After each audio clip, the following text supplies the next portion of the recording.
Hey friends, Allison Hillman here. I am the Allison in BTP by Allison, Been There Photography, and this is another episode of Lady Boss Branding's 3, 2, 1 Blast, where I'm bringing you the best St. Louis has to offer in the way of small business. So I feel like I have a member of my family coming up next. He's like my cool uncle of St. Louis. Um, One of my favorite realtors, Jeff Goldstein. How are you, my friend? I am fine, Allison. Thank you very much for doing this for me and everybody else. Oh, it's my pleasure. I'm loving it. So the thing that I love about you is that you are, how do I want to put this? You're a helper. The as so these are crazy times right now, and I love the Mr. Rogers quote where he talks about how his mother told him to look for the helpers, and you are definitely a helper. So in the crazy world of real estate, you do well with those in transition, whether it's first time home buyers or the empty nesters, whatever, but you really, really help those first time home buyers who are just clueless. They think that they know they want to buy a house, they know they need a realtor, and they know they need to get a mortgage. And that's usually about the end of that. But there's so many other parts of that puzzle, and you help them put it together. Tell me a little bit about that. I mean, there's so much paperwork these days. So when we get a first-time home buyer, for instance, coming to us, again, they have no idea, that they need a down payment. How much money do they need? Where are they going to get it? Because a lot of times they don't have it. And we can help them find that extra money because there's a lot of programs that are run from the state level and then also from the county level, depending on which county they're moving into, that can give them free money. So you can get anywhere from $3,500 up to $10,000 free money. Now, is it Oh, free? wow. It is free as long as you live in your house for, I think it's like 5 years now. It's free Okay. money. And they love that. They love that. And then they always want to know, well, what do I do next? What do I do next? Well, we have a plan. We have a timeline. So when they come to us and they say, we want to buy a house, we have a timeline. We can show them from the time they sign the contract to closing exactly what is going to happen to them. And we try to put their mind at ease. They're allowed to call us 24/7. I know that sounds strange. We hear that a lot in this world, 24/7. I would rather have that young person calling me at midnight and being able to go to sleep because they're worrying about something that they really don't have to worry about. And So I can actually vouch for you on that because we've been at different events and such, and I've seen you literally leave a table, leave a discussion. We were having the karaoke night fundraiser for ICAG had that we were both at, and I saw you leave the room and take a phone call, and I knew it was business related because you got your business, your Jeff the realtor face on. So I can definitely vouch for that for you. true, it doesn't ruin my night if I need to talk to somebody about business because they're calling me for only one reason. 99% of the time is that they need me and I want to be there for them. And you're very, very good at that. So right now, and I have told my husband this, I know that the inventory right now for homes is low, and that's a natural thing with what's going on. But I feel like when we come out on the other side of this, we're going to have so many people that some of them have figured out they love their home, and this isn't half bad. But there's others that they realize our living room's not big enough, and that's a deal breaker.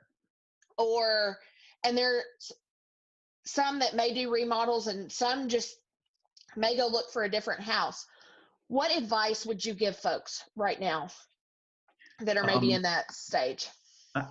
if they're like on the fence about certain things as far as their house is concerned, I would make sure, one thing you have to make sure that you have another place to go to.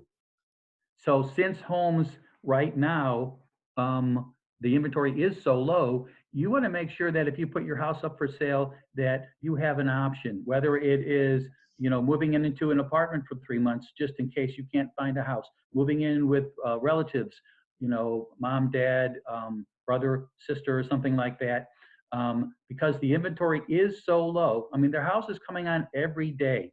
Yesterday, there was 128 homes that came on the market in our area. And Oh, probably by wow. the end of the week, there will be 500, 600, 700 homes coming on the market. But there are also homes that are coming off the market because of what's going on right now with all of the issues in the world, and it is in the world. So you want to make sure that you know where you're going to go if you're going to put your house up for sale. There are buyers out there. That's a good thing. You're going to probably get a contract on your house. But the bad thing is, where am I going to go afterwards? Am I going to be able to find that house? Now, I think in a couple of months, inventory is going to start shooting up. I really do. I have to say, our business, our team, we are very busy. We have picked up 3 new buyers Oh, in the that's last week. wonderful. We probably have now 7, 8, 9 active buyers. We have at least 2 more listings coming on. For some reason, we are dealing with people who have not been affected financially, which is a blessing for us. And we hope that this, pandemic kind of finds its own way out of this world, because we did have a few first-time buyers now that are not going to be able to buy right now because one of the spouses has lost their job, or maybe their credit rating was like mediocre. And right now, with the state of Missouri that does offer first-time home buyer money, they've gone ahead and they've raised their credit rating. Like, you have to have an extra 60 points now. So that's a big spread from where it was. That doesn't work for a lot of people. No. How have you had to change up things a little bit? You say you have buyers, like, obviously you can't take them to look at the home. So how are you pivoting a little bit with that? Well, a lot of the buyers are looking at these virtual tours that are online. And when they find a house that they want to see, the only way to really buy it the right way is to go into it. So we come with our gloves, our masks, our disinfectant. We go to the house ahead of time before they get there. We disinfect all the doorknobs, all the handles, all the light switches. We open up all the doors. We open up all the cabinets. So they can go upstairs, downstairs. They can see the whole house without touching anything. And of course, they have gloves on, they have a mask on, and we still keep our 6 feet plus social distancing. So as long as you are careful, especially with nobody in the house. Right. And a lot of the houses that we go see, they're empty already. So there's nobody living there whatsoever. So we don't see that there's an issue, and they don't have to go out and look. They know what's going on. And every house we go into, there's always a sign on the front that says, okay, if you're feeling sick or you have a temperature or you have a cough, don't come in this house. Right. Get out of it. Don't come in, make an appointment at a later date. So we've not had, any problems because we're taking precautions. We certainly don't want to put anybody's life in jeopardy at this point in time. So we're still selling houses, and that's the way we're doing it. There are folks who are buying houses without even going in them. And I'd say wait 6 months or wait 3 months before you do that. And how are you going to know that that's the house? You don't have money to throw away like that. And if you get a contract going, how are you going to get out of it if you don't like the house? Right. It's going to be expensive. Jason and I had talked about upgrading a little bit ourselves, and then this hit, and I can't imagine not looking through. Me personally, when we got married, Jason already owned his home, and I didn't have a say in that. And let me tell you, I will not do that again. So need a little bit more than just a virtual tour for me. And others may think that may only need that virtual tour. Who knows? Each to their own. Right. Thank you so much. I, you know that I love you, and folks, especially in real estate, you need to have someone that meets your values, meets your personality, so that can actually truly help your family find that next home or forever home for you. So let's dive into the 3, 2, 1 blast questions. Let me get my timer pulled up. Get 3 minutes on. Are you ready? Sí, señorita. All right. What motivates you to work hard? My kids, my wife, and my dog. Okay. Tell me a little bit about your family. Mom is still alive and 92 years old. She has been in jail for 6 weeks because you can't get into the assisted living facility. I've got a daughter here, works for a bank. Knock on wood, she's still working.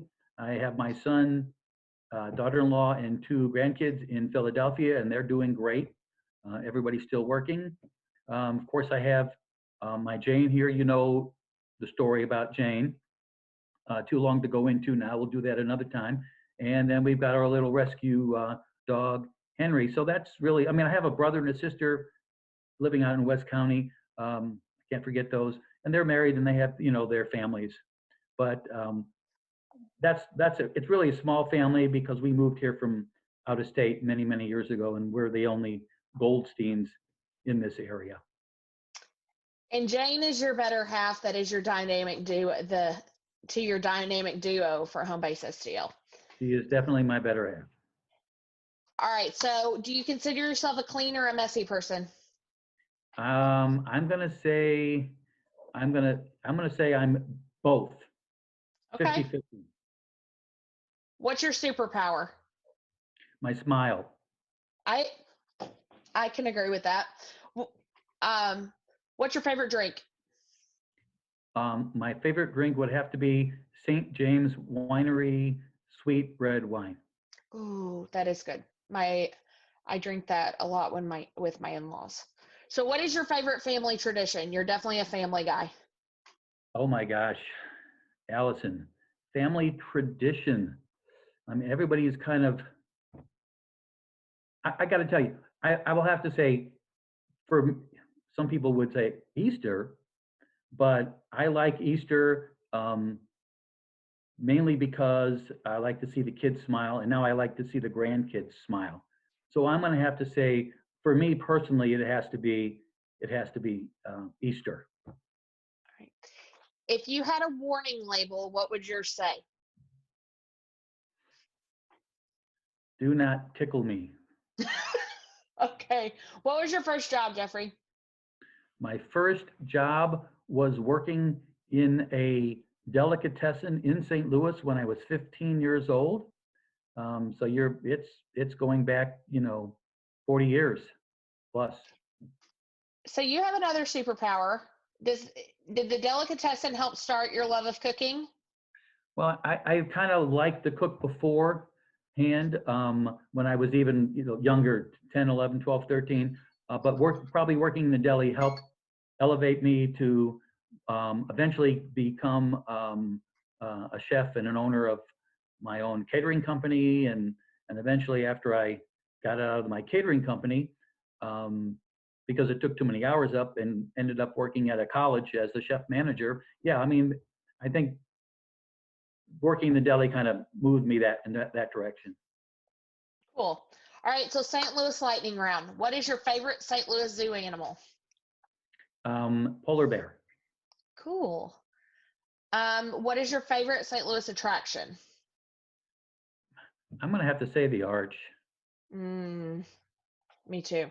There's something special about it, isn't there? Yeah.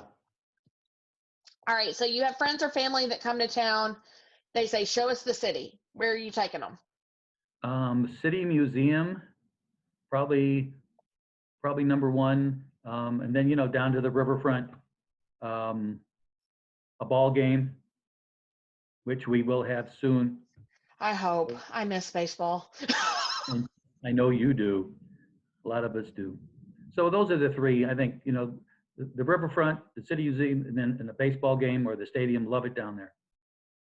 What are a couple of your favorite St. Louis restaurants? I like Charlie Gito's. Mm-hmm. I think they make great food. And then there's a Thai restaurant called Neva Thai in the Creve Coeur area. Best Thai food I've ever had. Hmm. And then, you know, I think almost any of the restaurants down on the hill, they all make great. I love Italian food. They all make Me good too. food. Yeah, I told my husband the other day, Favazza's seafood pasta. When this is over with, we're gonna get, because it's not the same. It's important to get takeout and to support these restaurants. It's not the same because the atmosphere in those restaurants on the hill, you can't. Oh, I can't duplicate that in this house. you're absolutely correct. Jeffrey, I adore you. Thank you so much for joining me. Allison, it was great to see you. Folks, this has been another episode of Lady Boss Branding's 321 Blast, where we're keeping business personal.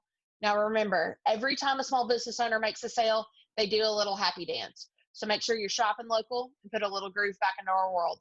Have a great day.